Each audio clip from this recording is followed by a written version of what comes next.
চাঁদা যেভাবে নিতে পারেন দায়ও অবশ্যই আপনাকে নিতে হবে। যখনই কোনো একটা ঘটনা ঘটে তখন তড়িঘড়ি করে সেটাকে ধামাচাপা দেওয়ার চেষ্টা করা হয়। আপনাকে সরকারে বসাই নাই বিএনপির কাছে লিজ দেওয়ার জন্য। ইতিহাসের পাতায় আমরা প্রস্তর যুগের কথা শুনেছি, আইএমএ জাহিলিয়াতের বর্বরতার কথা শুনেছি, এবং গত দেড় যুগ ধরে আওয়ামী লীগের যে নৃশংসতা, আওয়ামী জাহিলিয়াতের কথা আমরা দেখেছি, বর্বরতা দেখেছি।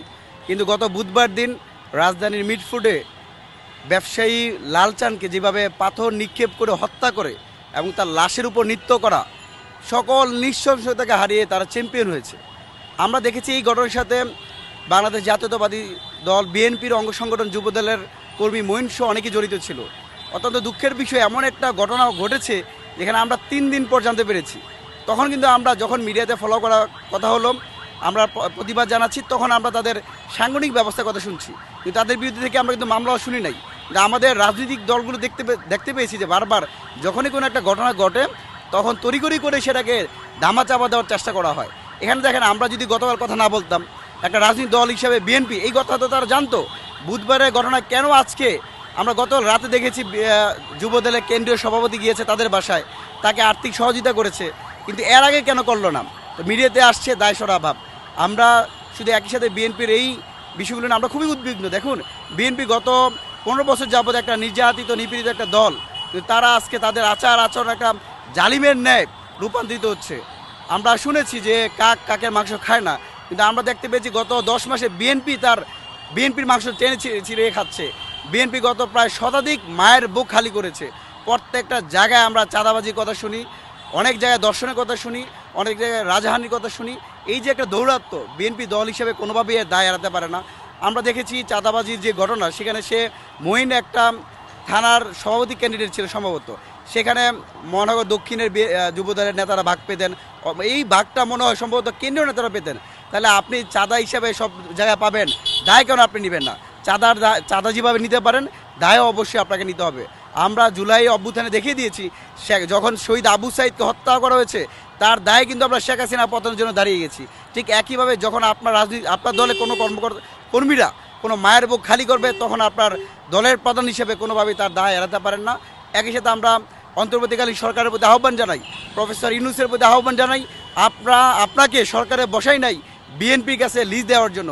আমরা প্রথম আলোতে একটা ঘটনা দেখেছি, সংবাদ শিরোনামে আসছে যে সরকার চায় জুলাইয়ের যে সাংবিধানিক স্বীকৃতি, জুলাইয়ের স্বীকৃতি দিতে সরকার চায়, কিন্তু বিএনপি সেটা বিবেচনা করবে। তাহলে আসলে প্রশ্ন জাগে, কারা আসলে ক্ষমতায় আছে, কারা সরকার পরিচালনা করছে? আমরা সরকারের প্রতি আহ্বান জানাই, স্বরাষ্ট্র উপদেষ্টার প্রতি আহ্বান জানাই। আমরা বিভিন্ন জায়গায় দেখি তার স্নেহসুলভ আচরণ, খুব স্নেহ করে রিক্সা চালককে জিজ্ঞেস করছেন, বিভিন্নজনকে জিজ্ঞেস করে তার আয় কত, বাবা খাইছো কিনা, বিভিন্ন কথা বলেন। কিন্তু এই যে আপনার রাষ্ট্রের মানুষের জানমালের নিরাপত্তা নাই, সেই দিকে কিন্তু আপনি উদ্বিগ্ন কিনা? যদি উদ্বিগ্ন হন তাহলে যথাযথ দায়িত্ব পালন করুন, আর যদি দায়িত্ব পালন করতে ব্যর্থ হন তাহলে অবশ্যই এখান থেকে পদত্যাগ করুন। আসলে জনগণের নিরাপত্তা দেওয়ার দায়িত্ব হচ্ছে সরকারের।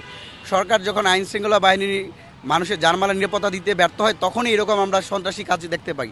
এখন দেখেন, জিরো টলারেন্স যেখানে বলছেন, জিরো টলারেন্স মানে কি? এরকম অপকর্ম অপদস্থ কাজ আর হবে না। কিন্তু আমরা বিএনপির বিভিন্ন পর্যায়ে নেতাকর্মীদের কাছ থেকে প্রতিনিয়ত আমরা শুনতে পাই।